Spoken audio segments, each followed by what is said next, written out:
Good morning, everyone. Apologize for the wait and thank you for waiting. We're going to get started here in just a couple minutes. It's about 11:05 right now. And I'd like to welcome you all to the Office of Tax Appeals. And before we get started, can we have each one of you just briefly test your microphones so that we can ensure that the sound is working, and we can go ahead with appellant and appellant's representative. Just go ahead and introduce yourselves, please. Yes, Jacqueline Rowe. Okay, thank you, Ms. Rowe. Yeah, my name is Mark Delgado. And thank you, Mr. Delgado. And go to Franchise Tax Board. Go ahead and test your mics, please. Shaw Khan, Franchise Tax Board. Thank you, Mr. Khan and Mr. Catino. Good morning. This is Brad Catino with the Franchise Tax Board. Thank you, Mr. Catino. And just as a reminder, this hearing is being live streamed and will be available on the OTA's YouTube channel. And before we get started here, I'd like to go through a couple housekeeping items. We're not on the record yet, but we will be on shortly. First, my name is Seth Elsom. I'm a hearing officer, and I'll be leading this hearing today. On today's panel, in addition to myself, is Administrative Law Judge Keith Long and Administrative Law Judge Stephen Kim. While I'm the lead for the purpose of conducting this hearing, all three panel members are co-equal decision makers. Also, this live stream is being transmitted through the Zoom translator. When you do speak, please unmute the microphone and remute the microphone when you're finished to avoid feedback and background noise. To ensure that we have a proper record, we ask that everyone speaks clearly and loudly. Please state your name before you speak one at a time, and do not speak over each other. The hearing transcript and the video recording of the hearing are part of the public record. And finally, please remember that these proceedings are being broadcast on a YouTube channel, as I mentioned, and any information shared during this hearing will be heard and or viewed by the public. And with that, are there any questions from any of the parties before we go on the record? No questions. Okay. Judges, are you ready to go on the record? Oh, not going to work. Oh. We are opening the record in the appeal of Delgado, OTA case number 2305-13268. This matter is being held virtually before the Office of Tax Appeals. Today's date is Tuesday, March 18th, 2025, and the time is approximately 11 a.m. My name is Seth Elsom, and I'm the lead hearing officer for this appeal. With me today is Administrative Law Judge Keith Long and Administrative Law Judge Stephen Kim. As a reminder, the Office of Tax Appeals is not a court. It is an independent appeals body staffed by tax experts and is independent of the state's tax agencies, including the Franchise Tax Board. With that, can the parties please introduce themselves for the record, and we'll begin with appellant. Ms. Rowe, go ahead and introduce yourself, please. Yes, I'm Jacqueline Rowe, and I'm an enrolled agent in California. Thank you, Ms. Rowe. And Mr. Delgado. Mark. Mr. Delgado, you're muted. Yeah, sorry, I was trying to get the microphone to work. My name is Mark Delgado. I am the client here appealing this hearing. Thank you, Mr. Delgado. And Franchise Tax Board, can you please introduce yourself? Thank you. My name is Shaw Khan. I'm a Program Specialist 1 at the Franchise Tax Board. Thank you, Mr. Khan. And Mr. Catino? Brad Catino, an attorney with the Franchise Tax Board. Thank you. Thank you, Mr. Catino. As confirmed at the prior pre-hearing conference and in my minutes and orders following the conference, the issues to be decided in this appeal are: 1, whether appellant has established reasonable cause for the abatement of the late filing penalty, and 2, whether appellant has established a legal basis for the abatement of interest. And let's move on to the exhibits. I'd like to start with appellant's exhibits, and we noted at the prior pre-hearing conference that appellant had identified 3 exhibits that they would like to be admitted into evidence, and we identified those in the minutes and orders following the pre-hearing conference meeting. FTB did not object to the admission of these items, and I just wanted to check with FTB real quick. Is that still the case, and you do not have any objection to appellant's exhibits 1 through 3? That is correct. We still have no objections. Thank you. Appellant's exhibits 1 through 3 are now admitted and entered into the evidentiary record. And that brings us to the Franchise Tax Board's exhibits. FTB has submitted 9 exhibits, which have been labeled as exhibits A through I. These exhibits were submitted by FTB prior to the pre-hearing conference. An appellant was asked to review these exhibits and indicate in writing whether they had any objections to the admission of these items. Appellant did not provide any written objections to OTA. And Ms. Rowe, Mr. Delgado, wanted to quickly check in with you to verify that you still have no objection to the admission of FTB's exhibits A through I. No objection from me, Jacqueline Rowe. Okay, thank you. Yeah, I have no objection. Thank you, Mr. Delgado. Ms. Rowe, Mr. Delgado, you also indicated at the pre-hearing conference that you intend to provide witness testimony today. So I'd like to separately swear each of you in before we begin, before you begin your presentation, so that any factual statements you make during the presentation or in response to any questions may be considered as evidence by the panel.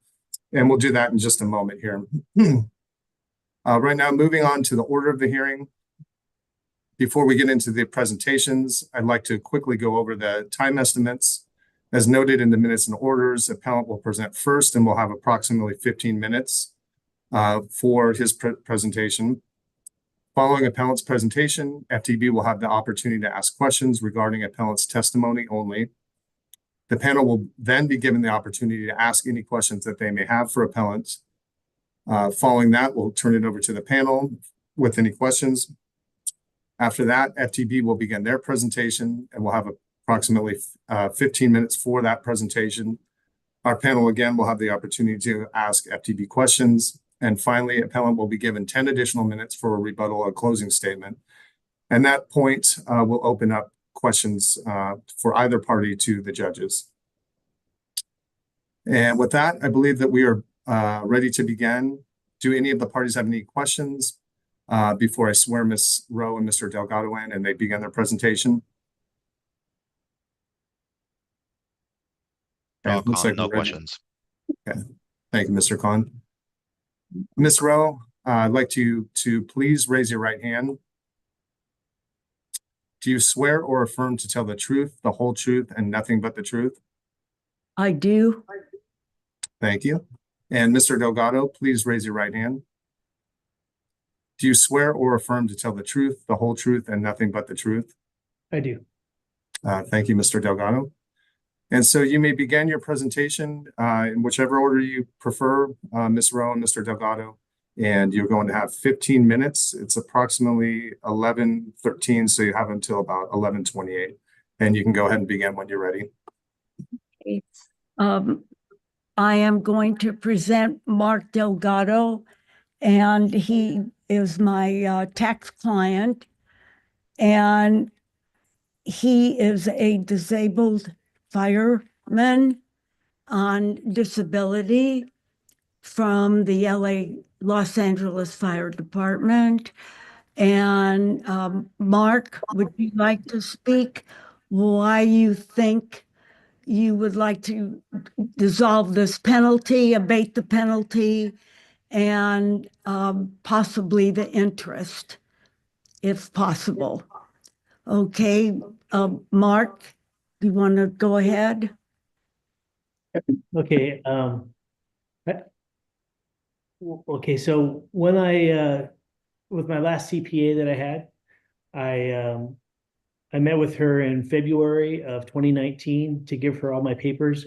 I had her for approximately 24 years, I think it was, as my CPA, and I never had any problems with her doing that. It was right at the time of COVID was going on. Anyways, so I was kind of surprised. I didn't hear from her. I was wondering what was going on, and I thought everything was as normal. And I I wasn't really sure. I wasn't getting any feedback from her. And then the date had passed and I was wondering what had happened. And she had some kind of medical problems that they were not clear about getting back with me every time I call, and I would try to correspond with her. I'd never get anything back. It was a medical issue. And I again, I wouldn't get any response back, and the date had already passed for my taxes, and I was kind of surprised because I'd never been late in my taxes ever before. In 30 plus years of doing my taxes, I'd never been late, and I've always paid my taxes on time. And in this time period, I don't have the dates, but I know Jackie has them for you. And so then I had to go look for another CPA to do my taxes. And I ended up getting the taxes done by my first company with accounting for computers. And by the time it was already done, the fees additional had to be compounded. And so when I went to Stone Gomez with Jackie, I was kind of glad that they actually took me, because other places would not take me because the date had already passed and nobody wanted to have any problems. And but speaking with Jackie, they took me and they had to reconstruct my taxes from the previous year because I had some rental properties. And anyways, that's when they ended up acquiring the time, because it took me so long to get all these papers together, two of them, and them to rebuild my taxes. So I've never been late, and even to this day, I still don't know what happened to my last CPA, my previous CPA. But I would just appreciate your consideration in this matter. It's been a lengthy matter trying to get this done, and I just appreciate your consideration. Thank you, Mr. Delgado. Did you want to add any testimony, Ms. Rowe, or an argument? No argument whatsoever. I have been with my company, Stone and Gomez, for almost 30 years. And I have not done this before for appeals, but I felt that Mark was a very nice person to help. And I felt that I could possibly get the abatement for the penalty. I felt he did not deserve to have that penalty, and felt and realized that I know it was a year later that he paid late, 21, but the actual tax return did not come to Mark until 2021. And that's a 19 return that was filed on April of 2021. So that was like a year late, and I realized that it would be something that we thought the other company that he had worked with but would do something, but they wouldn't even, they just would hang up. I tried to call them to help them, get the taxes to us so we could help Mark. And there was never any association with them whatsoever, and they would not answer our calls or any correspondence. And but that was not the only reason. Mark had just been going through 2018 and 19. He had 11 surgeries from a accident on the job with the LA Fire Department. And I am sure that you know, after the fires that we had this year, how hard it is to be a fireman. And I had felt bad that he was totally disabled. He was going through rehab. And that is why I took on trying to help him get the penalty abated. We don't know much about if the interest can be abated. Usually, knowing this after 30 years, that they always do not abate the interest. But we were just asking for help to pay back Mark the amount that he paid for the penalty, which was a total of about over 5,000.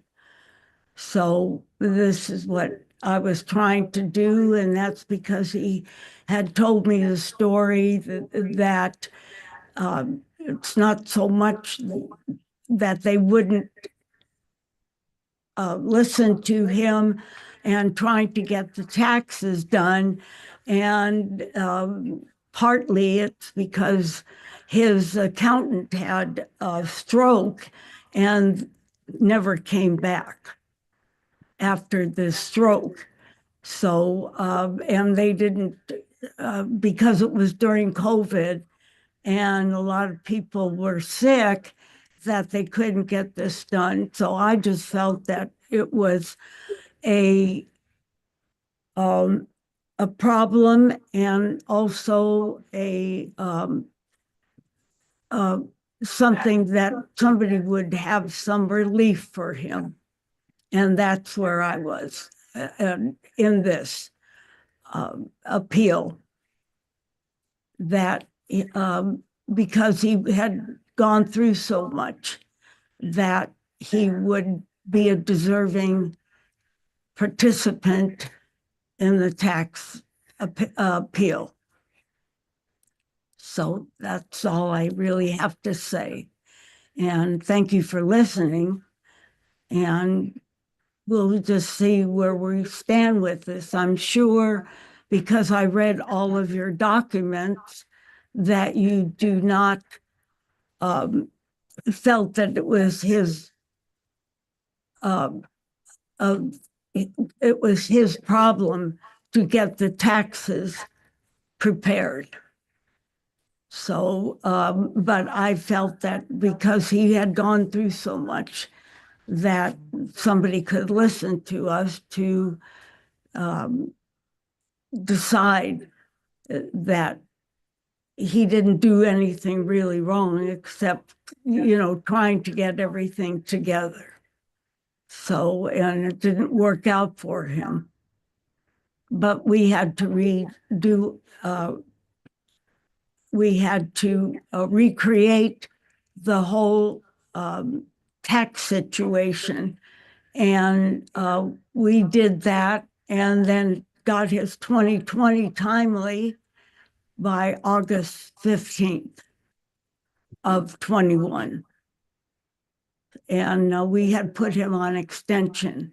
And that was another thing. The company that he was with did not put him on extension. All right, so that's what I am saying. And thank you for listening. Okay, thank you, Ms. Rowe and Mr. Delgado. And you still have about 4 minutes if there's anything else that you wanted to add. Did you want to add anything to that, Mr. Delgado, before we turn it over to FTB and the panel for questions? No. Okay, thank you for the testimony. FTB, I would like to turn it over to you now for questions. Did you have any questions, Mr. Khan or Mr. Coutinho, regarding appellant's testimony? Shaw Khan, FTB, no questions. Okay, thank you. And Mr. Coutinho? No questions. Thank you. Thank you, Mr. Coutinho.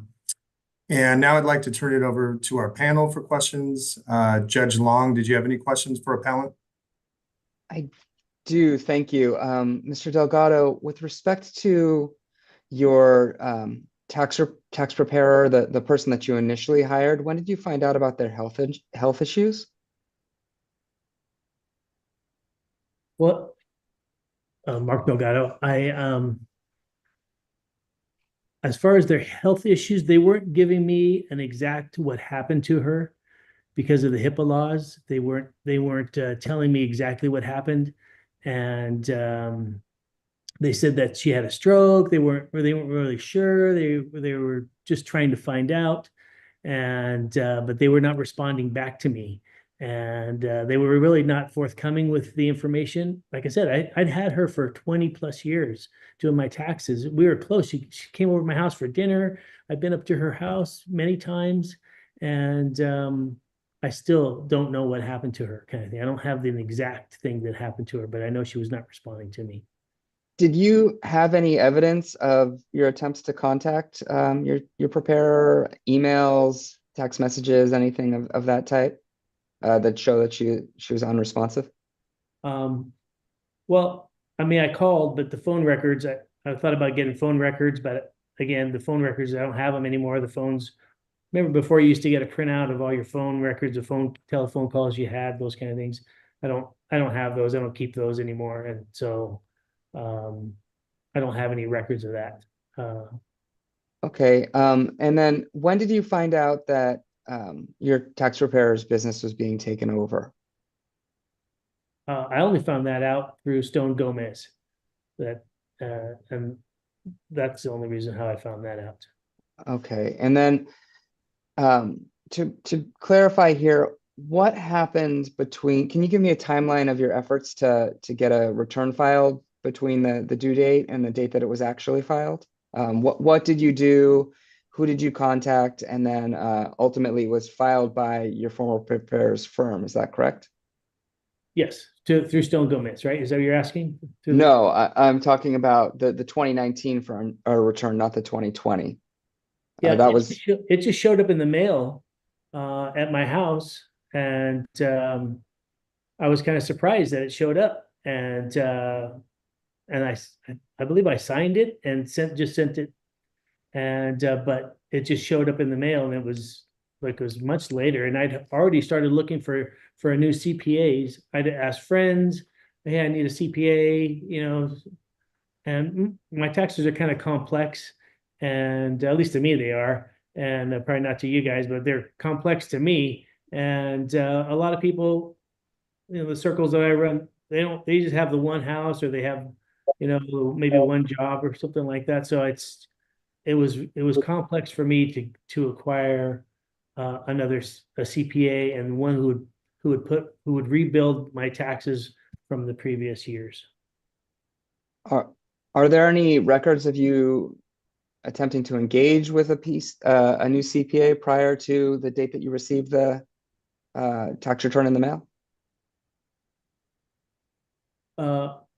Any records that I received? Yeah, again, emails, letters from CPAs, anything of that type? It just showed No, up. I'm not talking about the return at this point. I mean, you told me that you had been looking for another CPA. Mhm. And do you have anything to show that? Letters from CPAs, emails, and schedules of meetings with them? Most of the conversations most of the conversations that I had were over the phone. I'd spend a good amount of time talking with them, giving them my situation, and then telling them, okay, so I got to tell you, in 2019, my lady didn't file my taxes, and then they go, oh, we're really busy right now, and we really just can't take it. That's what they would say to me, and so I would have to look for somebody else to take my taxes to do. Okay, and you had just had no contact then from the firm that actually prepared your return, and just they just silent, and then one day the return showed up. Yes. Okay, thank you. I have no further questions. Thank you. Okay, thank you, Judge Long. Judge Kim, did you have any questions for appellant? Yeah, just a question for Mr. Delgado. When did you discover that your return had not been timely filed. Yeah, I called them on, I think it was like the 15th or the 17th. It was just like 2 days after. I go, hey, the tax date is already filed. And I said, I didn't hear anything from you. And she was like in a panic. Well, let me get back with you, kind of thing. And then I called again a week later, and again, it was, oh, we'll get back with you, go back with you, and nothing ever happened. And to be clear, you mean April? In April? Yes. Okay, thank you. Thank you, Judge Kim. I just had one question for Mr. Delgado or Ms. Rowe, either one of you can answer, and apologize if this has already been clarified. But Mr. Delgado, can you give me the approximate date that you reached out to Ms. Rowe's firm for assistance, and what exactly you provided? I believe you mentioned you provided papers, or there was some information that you needed to provide to her. Can you just expand on those two questions a bit? Yeah, I was looking for a firm, and I think I got their number from my neighbor, and I ended up it was, by the time I was there, it was already July, September, someplace. It was pretty late in the game, kind of a thing, and I'd already been looking, and then talking with them. I would basically explain to them my situation, and they said, yeah, we could take them, we could take you, kind of a thing. It might take a while to get this done. And I said, look, I need somebody, because I don't have anybody to do them. I can't do my taxes myself. It's just too much for me, kind of thing.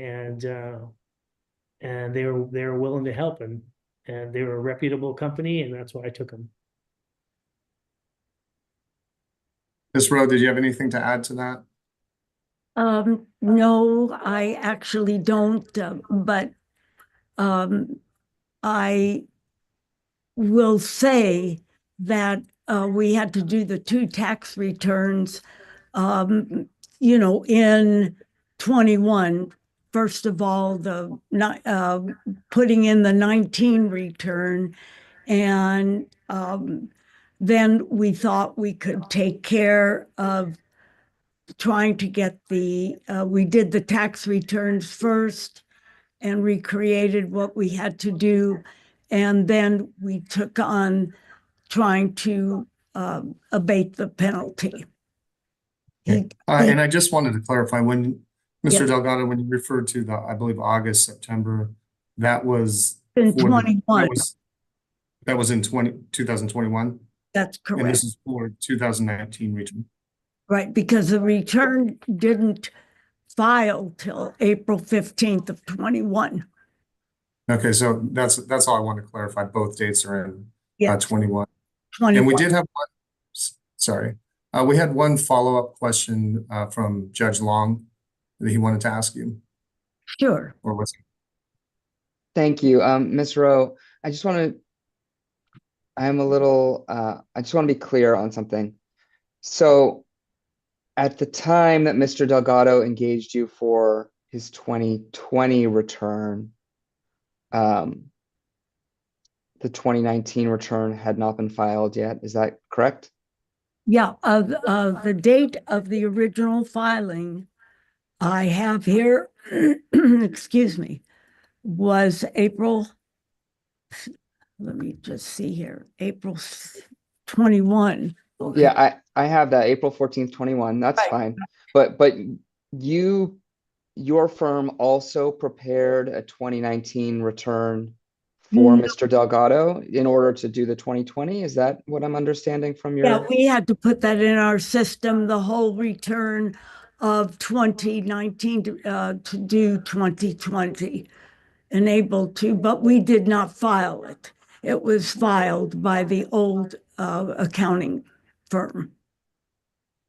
Okay, and then you mentioned earlier that you had reached out to the old firm and did not receive any responses. Did you reach out to them prior to this appeal with respect to the 2019 return before it was filed?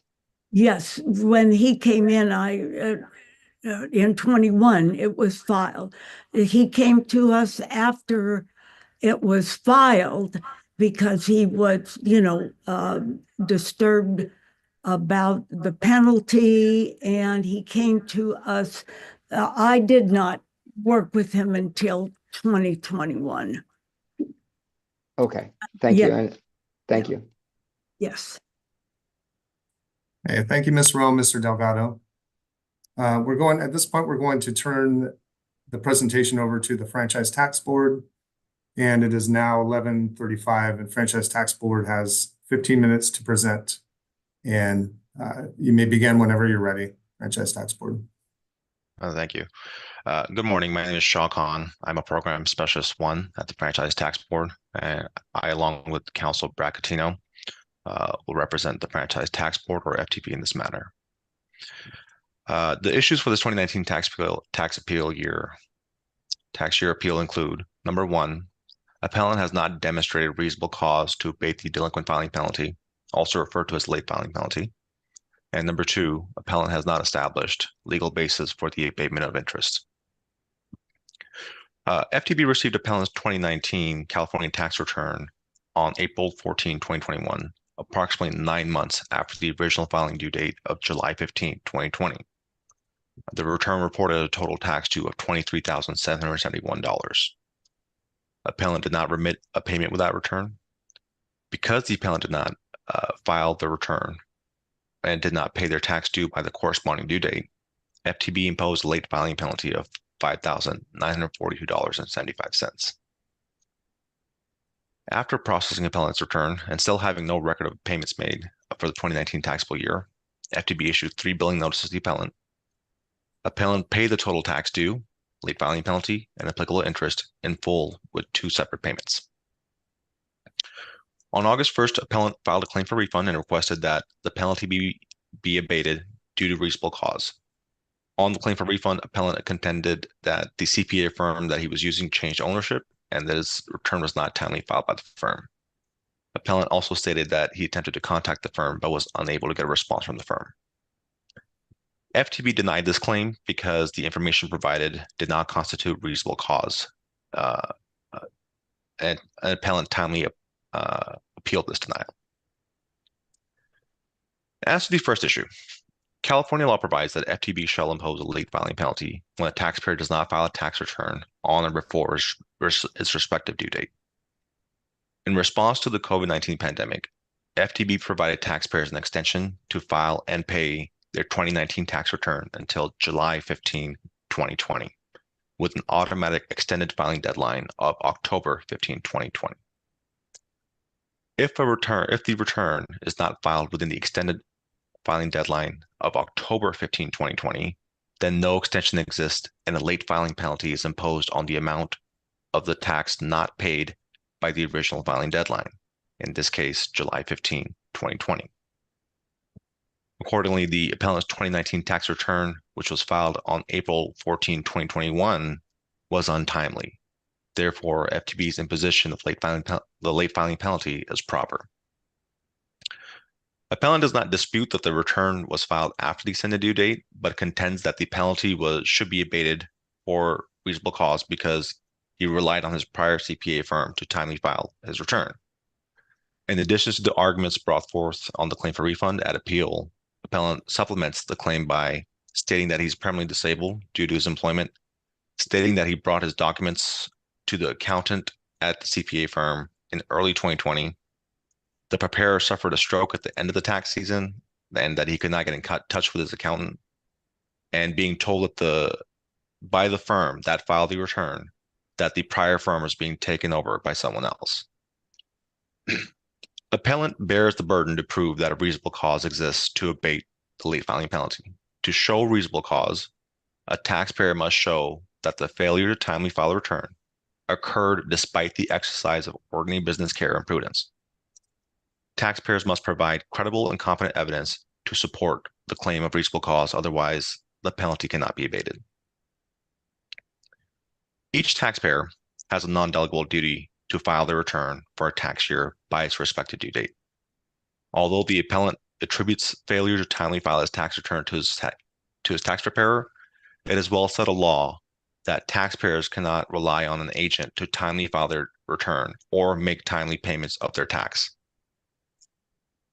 Appellant has not provided credible or competent evidence for the issues raised with the claim for refund and the supplemental issues raised at appeal. While FTB acknowledges that the appellant's injuries due to his employment may have been difficult, appellant has not shown with credible and competent evidence how his injuries continuously prevented appellant from filing a timely tax return or seeking another tax firm to prepare his return. Further, there's no documented evidence provided by appellant related to the attempts to contact the prior firm or the prior accountant's stroke, nor any documentation from the firm that filed the 2019 taxes explaining the late filing. Therefore, on the facts and evidence in the record, and because appellant has not met their burden, FTB respectfully requests you sustain this position on the late filing penalty.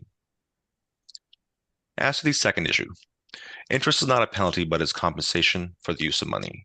The imposition of interest is mandatory under the law, and there is no reasonable cause exception to the imposition of interest. FTB is only authorized to abate interest in certain very limited circumstances. Appellant has not alleged, and the record does not reflect any basis for interest abatement. Therefore, on the facts and evidence in the record, FTB respectfully requests you sustain its position on the assessed interest. I'm happy to address any questions you may have. Thank you. Thank you, Mr. Khan. Before we move over to turning this over to the panel for questions, Ms. Rowe, could you please mute your mic? I believe we might be getting some background noise. Okay, let me see if I can do that here.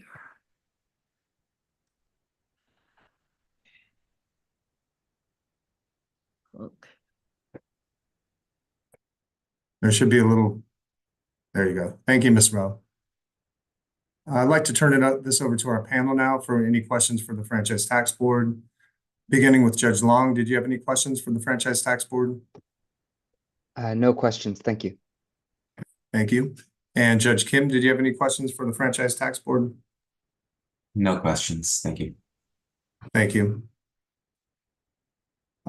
Last, we're going to turn it over to appellant for any closing remarks that you'd like to make to close this hearing, and you'll have 10 minutes to do that. And then afterwards, we'll turn it over to the judges for questions of either party. So it's about 11:42, so we're going to wrap up at about 11:52. So Ms. Rowe or Mr. Delgado, you can begin whenever you're ready. Ms. Rowe, you're muted. Go ahead and unmute yourself.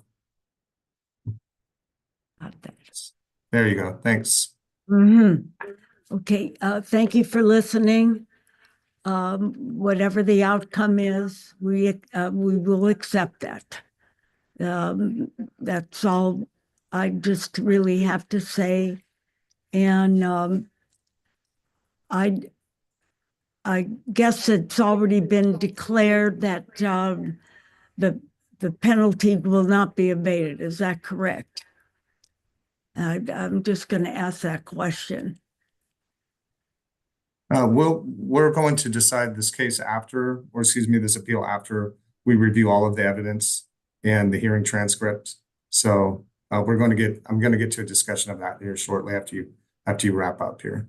Okay, thank you. That's all I have to say. Thank you. Mr. Delgado, did you want to add anything? Your Honors, thank you very much for your time. I appreciate that. And this is all new to me. So I appreciate your time and effort. Thank you very much. Okay, thank you, Mr. Delgado. And I'd like to turn it over to the panel for any questions for either appellants or Franchise Tax Board, beginning with Judge Long. Did you have any additional questions? No questions. Thank you. Thank you. And Judge Kim, did you have any questions? No, thank you. Thank you. Okay, with that, I believe we are ready to conclude the hearing. I'd like to thank the parties for their presentations today. The panel of three here today will meet and decide the case based upon the arguments and the evidence in the record. We will issue our written decision no later than 100 days from today.